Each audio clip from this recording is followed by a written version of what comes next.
السلام علیکم۔ زہرا کول ایوان۔ مظفر گڑھ عامر ہمیشہ اپنی والدہ کی نصیحت ایک کان سے سن کر دوسری کان سے نکال دیتا۔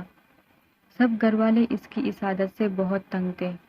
وہ گھر کی ساری جمع پونجی اپنے نشے کی بری عادت میں صرف کر دیتا۔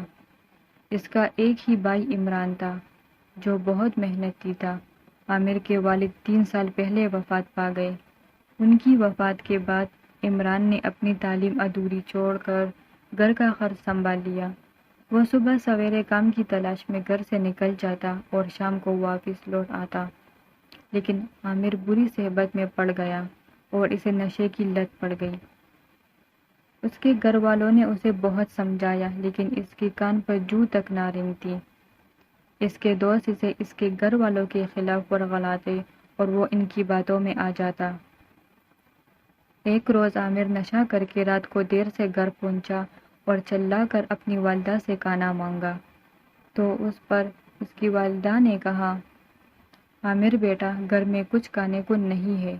یہ سن کر عامر طیش میں آ گیا کیونکہ اسے بہت زیادہ بھوک لگ رہی تھی اور چلا کر اپنی والدہ کو برا بھلا کہنے لگا۔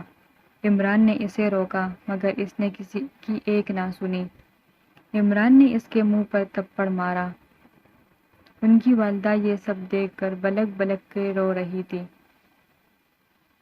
اگلی صبح ماں نے عامر سے کہا، پہلے کام کر رقم لا پھر گھر میں کھانا پکے گا۔ یہ سن کر عامر آگ بگولا ہو گیا۔ وہ اپنی ماں کو دھکا دے کر وہاں سے باہر نکل گیا۔ جب وہ اپنے دوستوں کے پاس پہنچا تو اس کے پاس پیسے نہ ہونے کی وجہ سے اس کے دوست اس سے جھگڑا کرنے لگے اور اسے اتنا مارا کہ وہ زخمی ہو کر زمین پر گر پڑا۔